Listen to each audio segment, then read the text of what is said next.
শুভ সকাল বন্ধুরা, সবাইকে জানাই আমার অনেক ভালোবাসা, সেই সঙ্গে বড়দের অনেক প্রণাম। আশা করছি তোমরা সবাই খুব ভালো আছো, আর যে যেখানেই আছো ঈশ্বরের আশীর্বাদে প্রত্যেকেই খুব ভালো আছো। ঘড়িতে সময় এখন সকাল 8টা। চলে এসেছি রান্নাঘরে। আজকে ভাবলাম একটু অন্য ধরনের রান্না করা যাক। প্রত্যেক দিন একঘেয়েমি রান্না করতে করতে আর ভালোই লাগছিল না, তো আজকে এই যে চাউমিন বানাবো ভেবেছি। আজকে সকালবেলা আমার মেয়ে আর আমি ঘুম থেকে উঠেছি 6টার সময়। তো আমার মেয়ে এই কয়েকদিন হলো ও তাড়াতাড়ি ঘুম থেকে উঠে যাচ্ছে, বিশেষ করে এত পরিমাণে গরম পড়ছে, এই গরমের জন্যই হয়তো আগে আগে ঘুম থেকে উঠে পড়েছে। ও দাদা ভাই আর ঠাম্মির সঙ্গে কিন্তু বসে রয়েছে উঠানে, আর এদিকে আমি রান্নাঘরে রান্নাবান্না কিন্তু শুরু করে দিয়েছি। রান্না করার মাঝেই আমি এই যে কুলেখাড়া পাতার রস বের করে নিয়েছি। এখন এই যে রসটা খেয়ে নিলাম, শ্বশুরমশাইকে দিয়ে এসেছি। একটা বিষয় কি জানো তো, অনেক দিন ধরেই খাচ্ছি, বেশ খেয়ে উপকার পাচ্ছি, আর শরীরের যে সমস্যাগুলো ছিল অনেকটাই কিন্তু উপকার পেয়েছি। এদিকে কিন্তু আবার চাউমিনটা প্রায় হওয়ার মধ্যেই, বেশি একটা সময় লাগে না তৈরি করতে, আর সকালবেলা রুটি সবজি সেই সঙ্গে ভাত রান্না করতে কিন্তু অনেকটাই সময় লাগে। আমার শাশুড়ি মা আবার চাউমিন খেতে চায় না, ওনার জন্য একটু ভাত করতে হবে। তো এদিকে আমার মেয়ে কিন্তু চলে এসেছে, আমার পায়ের কাছে এসেই দাঁড়িয়েছিল। এই যে মেয়েকে কোলে নিয়েছি, আর হাতে একটা পাখাও নিয়ে এসেছে। এখন এমন হয়েছে দাদা ভাই আর ঠাম্মির কাছে থাকতেই চায় না, শুধু আমাকেই খোঁজে সব সময়। মেয়ের শরীর আগের থেকে অনেকটাই ভালো আছে, কিন্তু একটু ফোলা ফোলা রয়েছে। তবু আজকে বিকালবেলা যাব ডাক্তার দেখাতে, একটু চেক আপ করে নিয়ে আসবো কেমন কি আছে ও জায়গাটা, সেই জন্যই কিন্তু। তো এদিকে মেয়ে অনেক সকালে ঘুম থেকে উঠেছে, ওই জন্য একটু নরম নরম হয়ে গেছে। ও কিন্তু বিশেষত 9টা সাড়ে 9টার দিকেই ঘুম থেকে উঠে পড়ে। তো এদিকে আমি ডিম দিয়ে দিলাম। আজকে জানো তো পোলট্রির ডিম শেষ হয়ে গেছে, ওই জন্য ওই যে মাম্মামকে যে দেশি ডিম খাওয়াই সেখান থেকে দুটো দিয়েছি।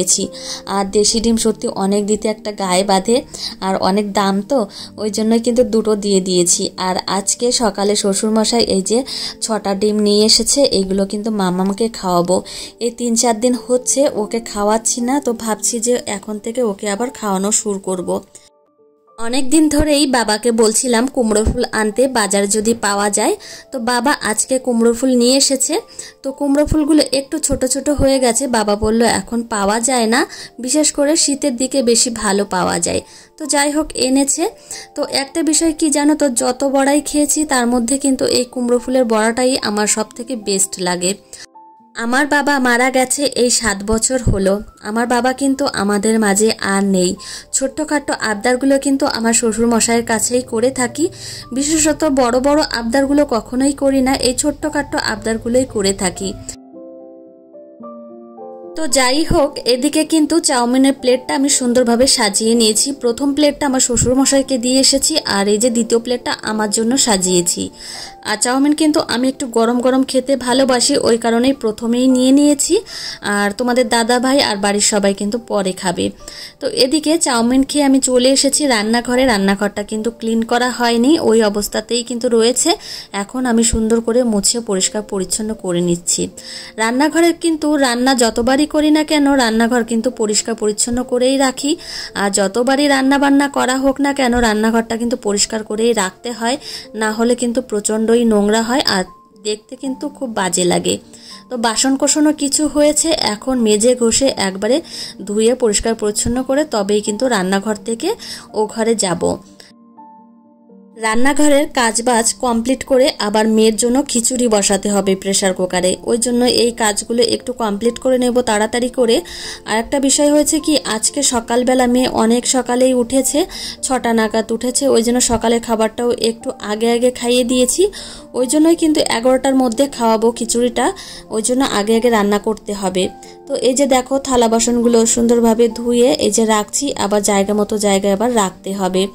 তো এই যে মেয়ের শরীর খারাপ হয়েছে, ওই কারণে কিন্তু মাছটা তেমন একটা খেতে চাইছে না। এই খিচুড়িটা কিন্তু ও বেশ পছন্দ করে খেতে, একদম বরাবর প্রথম থেকেই।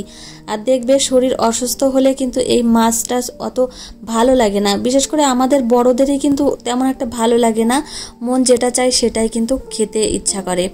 তো আমার মেয়েকে কিন্তু এই খিচুড়িটাই বেশি বেশি করে খাওয়াচ্ছি, ও কিন্তু খুবই পছন্দ করছে খেতে। কিন্তু যখন মাছ খাওয়াতে যাচ্ছে তেমন খেতে চাইছে না, কেমন একটা বমি বমি আসছে ওর জন্য খিচুড়ি খাওয়াচ্ছি। রান্নাঘরের সমস্ত কাজবাজ কমপ্লিট হয়ে গেছে, বেসিনটাও পরিষ্কার করে নিয়েছি। এখন চলে এসেছি এই সিঁড়ি মুছতে। দেখতেই পাচ্ছ কি পরিমাণে ধুলো জমেছে, একদম সাদা পরত পড়ে গেছে। একটা বিষয় হয়েছে, দোতলায় কাজ করছে আর প্লাই কাটছে, আর ওই ধুলো সোজা চলে আসছে সিঁড়ি বেয়ে বেয়ে একদম নিচে। রান্নাঘরে তো একদম নোংরা হয়েই যাচ্ছে, সেই সঙ্গে কিন্তু এই সিঁড়ি আর এই প্রচণ্ডই নোংরা হচ্ছে। ওই জন্য কিন্তু একদম পরিষ্কার পরিচ্ছন্ন করে প্রত্যেক দিন মুছতে হচ্ছে, না হলে এই পায়ে পায়ে একদম ঘরে চলে যাচ্ছে। মিস্ত্রিরা দোতলায় কাজ করছে আর দুটো কিন্তু অসুবিধা হচ্ছে। একটা হচ্ছে এই যে ধুলো জমে জমে একদম ঘরবাড়ি নোংরা হচ্ছে, আর সেই সঙ্গে কিন্তু প্রচণ্ড আওয়াজ হচ্ছে। প্লাই কাটার যে মেশিনের আওয়াজ, প্রচণ্ড পরিমাণে আওয়াজ হয়। আর এদিকে দেখো, একটু দেখালাম তোমাদেরকে, পরিষ্কার পরিচ্ছন্ন হয়ে গেছে। আমিও কিন্তু একদম ফ্রি হয়ে গেলাম, স্নান করে একদম রেডি হয়ে নিয়েছি, ঘরে চলে এসেছি। এখন বিছানা চাদরটা পাল্টে নেব। বিছানার চাদরটা নোংরা হয়ে গেছে, এখন চেঞ্জ করে আর একটা পাতবো। আর এই লাইট কালারের বিছানা চাদর এই একটা অসুবিধা হয়, 2-3 দিনের বেশি পাতলে কিন্তু একদমই নোংরা হয়ে যায়। আর ঘরে যদি ছোট্ট একটা বাচ্চা থাকে তাহলে তো কোনো কথাই নেই, নোংরা তো দিনের দিনেও হয়ে যায়, এমন একটা ব্যাপার। তো এই বিছানা চাদরটা পেতে নিলাম। এখন একটা অসুবিধা হয়েছে জানো তো, নতুন কোনো জিনিস পরতেই ইচ্ছা করে না, এত পরিমাণে গরম পড়ছে। মনে হয় যে ঘরের যে ছেঁড়া নরম জামা আছে বা নাইটি বা শাড়ি আছে সেইগুলোই পরি, নতুন কোনো কিছুই পরতে ইচ্ছা করে না। সেই সঙ্গে বিছানা চাদরগুলো মনে হয় পুরনো পুরনো যেগুলো আছে সেইগুলো পাতলেই মনে হয় সব থেকে বেশি ভালো হয়।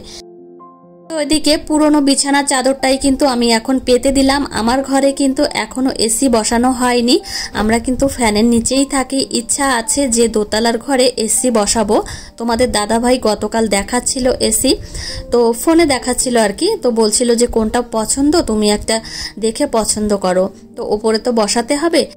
দোতলার ঘরগুলো কিন্তু একদমই খালি, আর অনেক ফার্নিচার, সেই সঙ্গে অনেক জিনিস কিনতে হবে। সেগুলো কিন্তু ধীরে ধীরে কিনতে হবে, একবারে তো আমাদের পক্ষে সম্ভব না কেনা, ধীরে ধীরেই কিন্তু কিনতে হবে। তোমাদের দাদাভাই গতকাল কিন্তু আমাকে ফ্রিজ দেখাচ্ছিল ডবল ডোরের, আর আমার খুব ইচ্ছা একটা ডবল ডোরের ফ্রিজ কেনার।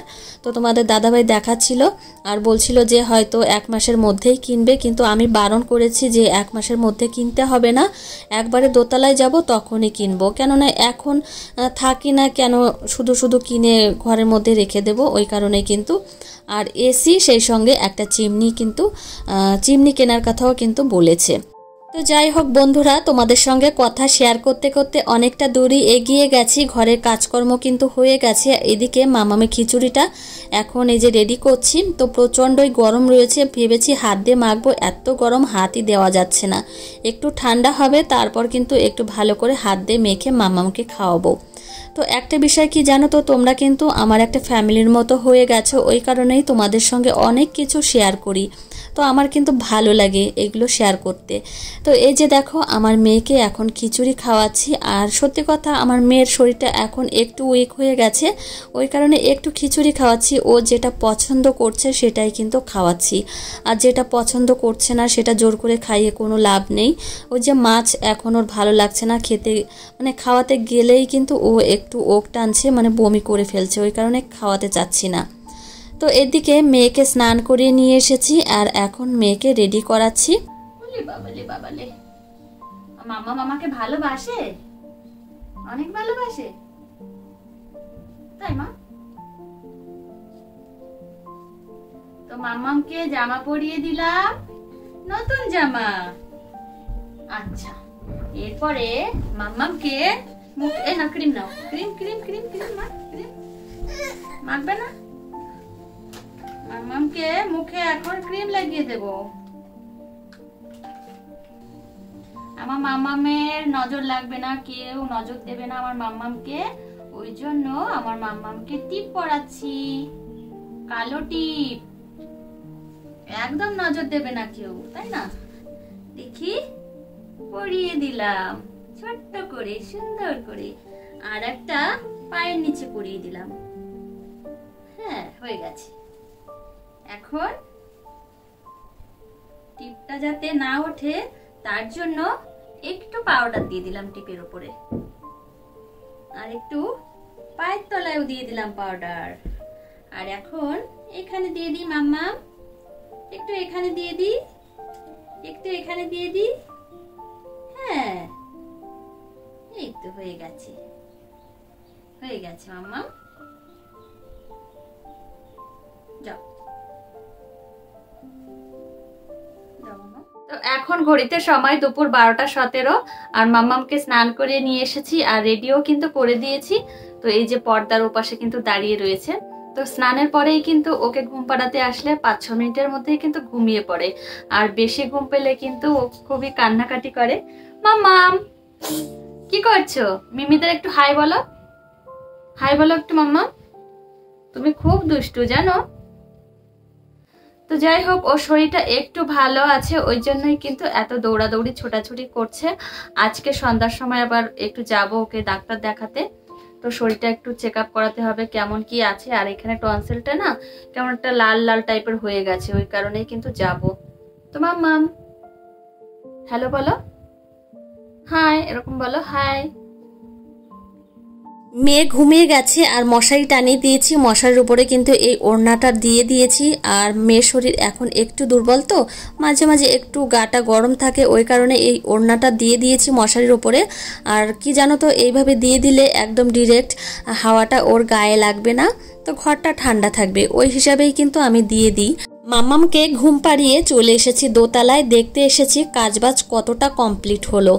এসে দেখছি অনেকটাই এগিয়ে গেছে। তো এই দাদারা বলছে যে কালকে আর আসবে না, মানে রবিবারে আর কাজে আসবে না, প্রচণ্ডই গরম, ওনাদেরও প্রচণ্ড কষ্ট হয়ে যাচ্ছে, তো ওই কারণেই কিন্তু আসবে না, আর আসবে সোমবারে। তো এদিকে নিচে চলে এসেছি তোমাদের দাদা ভাইয়ের জন্য কটা আঙুর ধুয়ে পরিষ্কার পরিচ্ছন্ন করে এই বাটিতে রেখে দেব।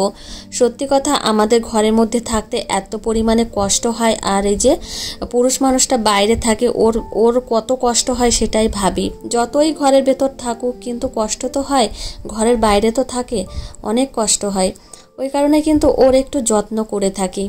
এখন ঘড়িতে সময় বিকাল 5:30। মাম্মামকে এই যে রেডি করাচ্ছি, আমরা যাব এখন মাম্মামকে ডক্টর দেখাতে।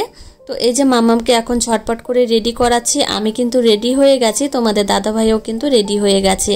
মাম্মামকে এখন একটা কালো টিপ পরিয়ে দিচ্ছি। তো মাম্মামের শরীরটা ভালো আছে, কিন্তু ওই জায়গাটা একটু লাল লাল হয়ে গেছে, ফোলাটা অনেকটা কমেছে, তবুও ডাক্তারকে দেখাবো কেমন কি আছে সেটা জানাও হয়ে যাবে, আর মাম্মামের ছোটোখাটো বিষয়গুলোও কিন্তু আমরা জানতে পারবো। এখন কিন্তু প্রচণ্ডই গরম, ওই কারণেই কিন্তু ঘর থেকে বেরোতেই ইচ্ছা করে না, মনে হয় ফ্যানের তলায় থাকি, যেতেই ইচ্ছা করে না। তো এই যে বাইরে চলে এসেছি, আর আমাদের গাড়ি, এই যে তোমাদের দাদা ভাইয়ের গাড়ি, এই যে মাম্মাম গাড়িতে উঠে পড়েছে, আমি উঠবো, তারপরেই কিন্তু যাব। চেম্বারে চলে এসেছি অনেকক্ষণ আগেই, এই যে ডক্টর চলে এসেছি, আর এই যে ডক্টরের গাড়ি। তো আমার মাম্মামের নাম রয়েছে 3 নাম্বারে, তো আমাদের কিন্তু তাড়াতাড়ি হয়ে যাবে দেখানো, আশা করছি।